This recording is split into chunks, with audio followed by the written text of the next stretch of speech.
Imaginez, et si l'objet de votre quête la plus ardente, le succès, l'abondance, était perçu par une partie de vous comme une menace directe, non pas externe, mais une agression contre l'identité même que vous avez inconsciemment bâtie. Ce n'est pas une métaphore, mais un mécanisme psychologique documenté. Le succès ne se manifeste pas toujours parce que nous le repoussons activement, non par peur de l'échec, mais par une peur plus insidieuse. La peur de ne plus savoir qui nous sommes sans notre lutte. Nous allons explorer comment notre attachement inconscient au manque et à l'identité du lutteur sabote nos aspirations, rendant l'abondance étrangère et menaçante. Le cœur de ce paradoxe réside dans la théorie de l'auto-vérification, ou Self-Verification Theory, proposée par le psychologue social William Swan Jr. dès les années 1980. Cette théorie postule que nous sommes fondamentalement motivés à maintenir une image de nous-mêmes cohérente et stable, même si elle est négative ou limitante. Si votre identité profonde est celle de celui qui manque ou celui qui lutte, votre système psychologique entier œuvrera pour confirmer cette perception. Comment se forge cette identité de lutteur? Elle prend racine dans l'enfance, nourrie par des expériences de privation, des échecs répétés ou des messages environnementaux qui ancrent l'idée que la vie est une bataille constante. Ces schémas se solidifient en réseaux neuronaux robustes, un concept que le neuroscientifique Donald Hebb a résumé par la maxime Neurons that fire together wire together. Plus nous nous percevons comme manquants ou luttants, plus ces circuits neuronaux se renforcent, solidifiant cette identité comme notre zone de confort psychologique. Le paradoxe du confort du manque est sidérant. Pourquoi la familiarité de la lutte et de la souffrance rassure-t-elle l'ego? Parce qu'elle est connue, prévisible.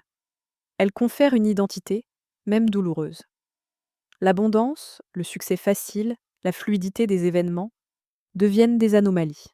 Elles contredisent le récit interne « je suis celui qui galère », déclenchant une dissonance cognitive que l'inconscient cherche à résoudre par l'auto-sabotage. Cela peut se manifester par des opportunités manquées, des décisions irrationnelles ou des conflits créés, tout cela pour amener la réalité extérieure en conformité avec l'identité interne du lutteur. Le succès, dans ce cadre, n'est plus un objectif, mais une menace à l'intégrité de l'identité, un intrus déstabilisant l'ordre établi de notre réalité psychologique.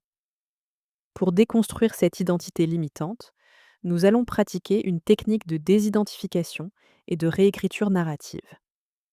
Cet exercice vise à créer une distance entre vous et l'identité de lutteur, puis à visualiser une nouvelle identité. Voici les étapes à suivre dans un endroit calme pour 15 à 20 minutes. 1. Préparation mentale. Asseyez-vous confortablement. Fermez les yeux et prenez 3 respirations profondes. Laissez votre corps se détendre. 2. Observation de l'identité de lutteur. Imaginez l'identité du lutteur comme une entité distincte de vous. Donnez-lui une forme, une couleur, une texture. Sans jugement, observez cette identité. Remarquez les pensées, les émotions, les comportements qui en découlent. Observez ce personnage que vous avez joué. Reconnaissez qu'il a servi par le passé, peut-être à vous protéger. 3. Détachement symbolique. Visualisez cette figure s'éloigner de vous. Imaginez-la comme une vieille peau que vous posez délicatement. Ressentez le soulagement de ne plus être fusionné avec cette identité.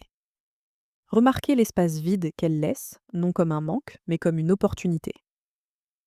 4. Incarnez la nouvelle identité. Dans cet espace libéré, visualisez la personne que vous seriez sans cette identité de lutteur. Comment vous sentiriez-vous? Penseriez-vous? Agiriez-vous face au succès? Sentez la légèreté, la confiance, la fluidité. Imaginez-vous recevant le succès avec gratitude et aisance. Ancrez cette sensation de je suis, celui qui reçoit avec facilité. Je suis l'abondance manifeste. 5. Ancrage et réintégration. Prenez une dernière profonde inspiration, intégrant cette nouvelle sensation. Sentez que cette nouvelle identité est votre état naturel. Quand vous serez prêt, ouvrez les yeux. Comprendre ces mécanismes inconscients est le premier pas vers une transformation durable. Ce cheminement exige conscience et persévérance. Ma voix que vous entendez est générée par IA à partir de ma vraie voix via Eleven Labs. Si vous voulez créer votre propre voix ou utiliser la mienne, recherchez Stephira dans la bibliothèque Eleven Labs. Lien en description. Mon e-book complet sur la loi de l'Assomption arrive bientôt. Abonnez-vous pour être notifié en premier.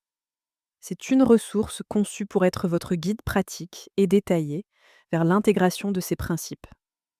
Ce soir, avant de dormir, un exercice simple mais puissant pour renforcer votre nouvelle identité et déprogrammer l'ancien récit. 1. Moment de réflexion. Prenez un carnet et un stylo. Écrivez 3 situations récentes où vous avez inconsciemment manifesté la lutte ou le manque. Ce pourrait être une opportunité refusée, une pensée auto-sabotante ou une difficulté perçue. 2. Réécriture consciente. Pour chaque situation, réécrivez l'histoire.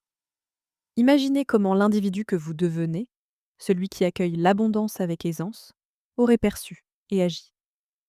Par exemple, si vous avez repoussé une aide, réécrivez-la comme j'ai accueilli l'aide avec gratitude, reconnaissant que le succès est un effort collectif. 3. Visualisation de fin de journée. Juste avant de vous endormir, au lieu de rejouer les scènes de la journée sous l'angle du manque, visualisez votre journée idéale de demain. Non pas comme un souhait, mais comme une réalité déjà accomplie par votre nouvelle identité. Ressentez la satisfaction, la paix et la certitude. Laissez cette sensation vous accompagner dans le sommeil. Votre réalité suit votre identité. Si le succès est perçu comme une menace, il ne peut s'ancrer. Question qui demeure. Si le confort de la lutte est une illusion de sécurité, quelle vérité sur vous-même refusez-vous d'embrasser en vous accrochant à cette familiarité ?